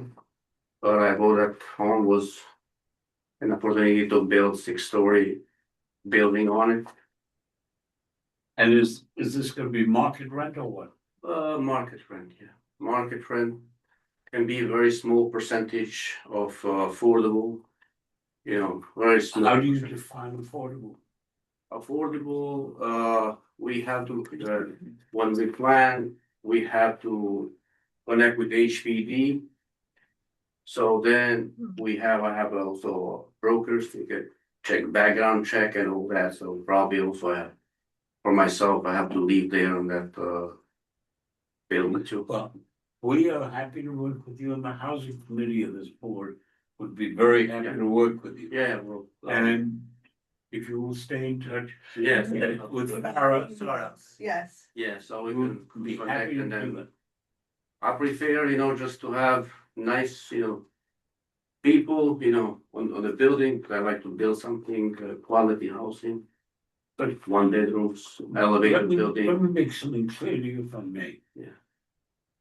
What is affordable to people in the city of New York depends largely on where you're looking.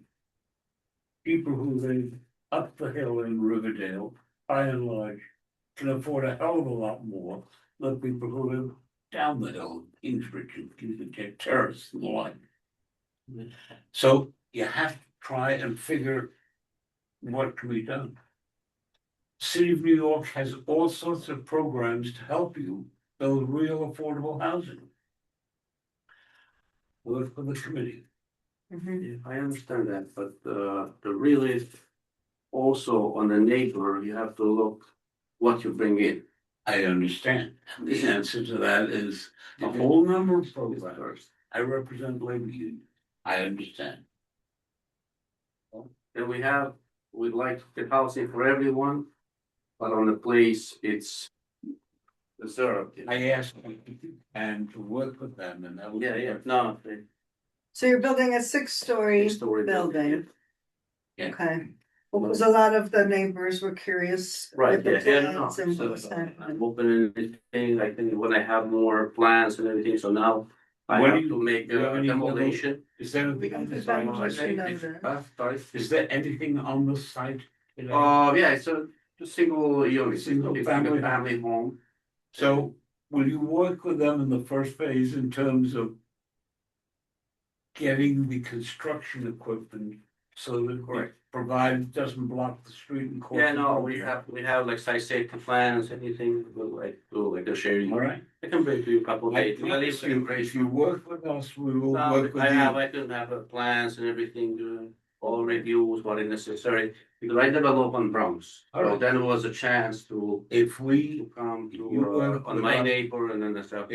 if you work with us and our sole objective is Yeah. to keep it moving, keep it safe.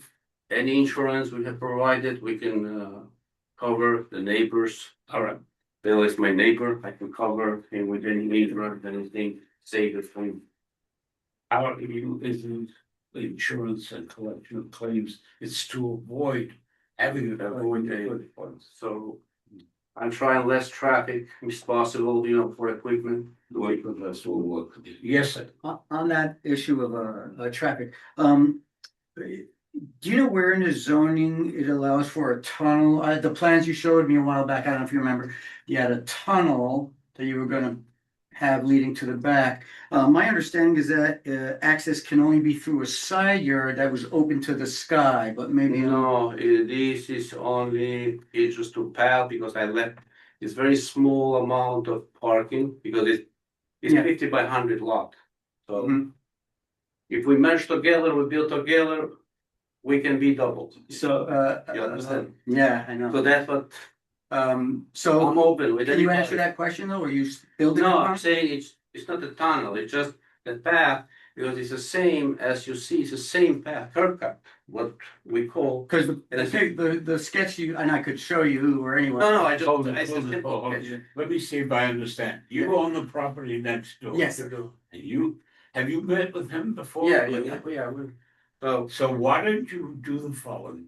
Meet again, raise your questions. If you don't get an answer on either end, let us know. We'll be happy to mediate. Laura has a question. This one, like you said, but it's a path for the cars, it's like a driveway, but there's not a lot of cars parking, it's Right, okay. like The curb three cut. spots. So it's the sky is open above it. This Oh. pathway. Yes. Oh, okay, cause that's not what you showed me a while back. I'll just let Yeah, you no, know. it's the wall, no windows, I told because the windows, This- there's no windows on the side. So it's straight walls because so let's say you build 2 years later. After I build mine, you decide to build on yours, I cannot stop you. You're blocking my windows, you can come through my property line. It's R6 zoning, Yeah, I understand that. so that, My question is simple. I'm not sure if you're answering it, or maybe I'm wrong. it's just path for parking on the It's a backyard. path for parking. Just- Thank you, yes. Yeah, that's But, fine. but. Is there, it's not a tunnel then, like you described to me earlier? I don't know. It's what not, does is it have a- it or does is it it have a not ceiling? underground? Yes. No, it's above. There's a It's ceiling. above. It's a ceiling. Yes, it's a ceiling. So That's the tunnel. It's a ceiling. Right. So it's not open to the sky. Sky. No, it's not open to the sky, it's straight on the backyard, Okay, and you turn, I park on backyard. This is what makes me nervous. There's an evasiveness to all these questions that I. That's not invasive. No, I asked several times, is it but this, a tunnel? no, Is it open to the sky is a straightforward question. The answer is no. According to code, it's yes. So there's already an issue of So combativeness in here's the discussion. not competitive. So let's focus on it a little differently, please. okay, so Well, what, if you have a concern with it, let us know. We will get hold of the building department and we will get him a ruling. right, no, they are viewing these things, the building department, that's what it's a view, we put the plans. They have to If come back there's with a- objections. You two guys talk about it. Right. If you can't come to an agreement, let us know. I'll have an inspector there. Well, I think he's answered you. He's answered all of us and he says, yeah, it's a tunnel. A Yeah. verbal agreement doesn't help support the result that's going to happen. So I support what you're saying, but how do we get an agreement that is then approved and written that he has to abide by? If you have an issue, let us know. We will have the department rule on it. I'm just passing on my driveway. I'm just Yeah. passing. Well, I guess I have an issue because I'm not sure if that's code according to Marshall County. No, look, I can, and one more question, I can be, I don't know, maybe it's not related to what you're saying, but Yeah. if it's an easement, if we have me and you an easement, I'm allowed to go high, like 9 feet, and to make a notch my building, so you can pass the driveway, you can park in your backyard, I can park on mine. All right, okay. So this is another way, the building they designed to build, because I don't Here's know. what we're gonna do. We're gonna stop this discussion because it's directly between the two participants. Have your discussion. If you can't come to an accord, let me know. I'll have an inspector there and he'll make a ruling. I'll put that issue aside. The trees, are you gonna take down the trees, the 2 oaks in the front, like you mentioned?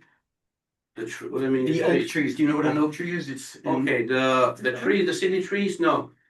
Okay, good. The city trees, no, I don't You think. heard that. I I said the city. The city trees, Yeah. yes, my trees is my If it's a trees. city tree, they can't. By my- you can't- no, They're the all city city trees. trees. Yeah. All the trees. in the I agree, your trees and your trees, so, but there's a Between the blue sidewalk. tree.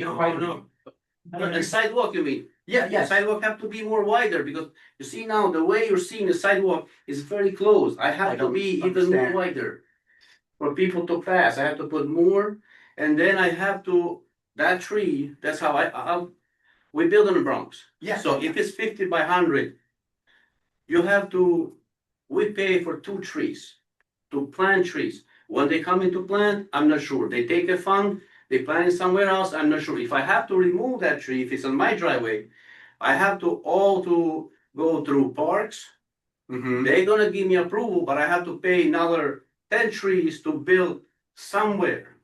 So the intention, it If I- sounds like if I what you're needed to saying, cut. then the intention is to take down that tree. No, it's to me, if it's sidewalk, no. It's on, It's and what about sidewalk. the other tree that's between you and, If it's another Teresa? property line, if it's affect, She says it's on hers. it's right. Okay. But she said, what I see, it left in her, some path walkway, Yeah. like 10-inch. It's weird, I know, I agree, because it seems like it's split between the two of them. And I then don't know what happened. I told her, if you agree, I can remove with my expense after removing the house. Because before I said, I don't wanna interrupt anything. When I remove the house, we talk for the tree, because the trees are, it's a old tree, so anytime. That's the problem. You put a new tree in there, it'll take a long time to grow. No, Be aware of something. This board. no, I'm not taking Well, let him- tree. Let him talk. This board is a tree hugging board. Right. Understand? All right? And when people cut down trees, we do everything we can do to cut them down too. Nothing, the tree, I could show you, it's not coming down. Okay, No. just send me. No, I sent you pictures, Yeah, plans. All right. Yeah, no, And then no, we'll understand. I don't take the Very down difficult to trees, you know. conclude this without Okay. seeing the. But you have. The plan. No, I know. No. Get her a set of the Yeah. plan. No, even if it's tree there, I have to pay for fund for a tree, that's how Right, the you have forest to one. replace it. We No, know. even if, I don't know where they replaced it, because that's how I did, was the tree there, I did not replace on the Bronx, I paid for the tree, I don't know where they put it, those trees, they put in sometime, someone pays for these trees, so the developers. You don't understand me. I like trees where they are. No, that tree, yes, but Where's I'm my- saying, Alright, what is it's it? You have to pay for the tree when you developer. I'm not interested in trees, Elsa. I want them in this community. No, I don't take the tree. All right. We need to see a plan. Yeah. Came here last time. Maybe. Okay, but that is one place where, when I have a red. Yeah, send it to me. All right. Is there any other business, Marty? 4800 Independence Avenue. Are we satisfied with the response? He couldn't make it today, or are we doing anything? The sewer hookup, This is the sewer. the hookup. DOB permits that are invalid. I'm good. So you send me. and then- Pharaoh. This is something that we addressed at the environmental sanitation meeting, You know, anything, DEP it's no. said, of course, they don't get it until Or you want me to after stand when they. DOB approved things, and so their recommendation was that DOB should add No, I one just- little I just, question I have a just. on the building forms that is like, Nothing is. is it Yeah, so- DEP or private sewer? Sometimes And do we're you also know, saying- and can you check? The Department of Building Project, you know, by energy board. Yeah. Yeah. There's a lot of things. Ladies and gentlemen, Why do you want to say anything? in the words of the Greek, is there any other business to come before the committee? Hearing that. Wait, you have something? I'm just gonna mention, because I sent it to you before, and I don't know if you wanna do anything with it. There is a UAP application for Fairfield Avenue, which I wanna make sure you all know about. What do we want to do? It's a 6-story proposed development, 3230 Fairfield Avenue in Riverdale. So it's So- 51 units. One will be designated affordable under. Oh, that's the UAP. same game? Same game. You're gonna be Give it seeing a to lot of me. these. I will Okay. be in touch with the commissioner of HPD Okay. to make sure that this is not What's there now at that site? It's a private it's house. a house, yeah, Oh. these are all houses that are going. It says 1 unit It's the UAP program, and 1 unit only. so they only need 1 unit to. And so what we're gonna do is we're gonna add a previous commissioner who I will be seeing. What's the percentage of overall? And I will have to get this to me, I'm seeing that. That's 51. Okay? Probably it's wrong. Maybe it's 1 plus and it's there. No, Some we have other- another case. The other ones will be under a different program. It's always possible. Then Once you get 10 more affordable Right, units, so it'll which be gets you to the 11 20%. units. Like the one that we already heard. 2 months Exactly ago. the It's same. the same. Exactly the same. All right, you'll get me the information. Yes. Let me have it before my Thursday meeting with them. Okay. In the meantime, Hearing no other business, I will entertain the motion to adjourn. Oh. 404 West 246. oh yeah, I sent that today. We approved them removing the sidewalk, but Oh, yeah. Flagstone. historic district council said, oh, no. The sidewalks are very important. Has any, I went to the site. I will tell you that at least half of the pieces of stone are either broken, moved over one way or the other, and you take your life in your hand walking on it. Not only that, but if you drive through, or better They yet, have our walk through recommendations, fields, but if they oppose it, you then will they find can't that do it. there are. It's out of our hands. Yeah. Edges Denied. where there are no Yeah, sidewalks it's out at of all, our hands. Oh, we don't have to which do is anything. what he No. proposed. It's just, we said, okay, and they're like, no. So They're, So it won't happen. findings are. was justified He when I got read me it. into trouble today, called the president of HDC. I said, New York City Housing Development Corporate. I said, what the hell are you doing? Getting involved in sidewalks? He goes, I said, it's not me, it's the district council. They're the other HDC. So where does it stand? We said no, they say yes, they have the final. We did what we could do. It's It's our final say is their say. On the motion to adjourn, do I have a second? I have a second and a third. All those in favor? Contrary minded, done? Thank you, good evening. Thank you.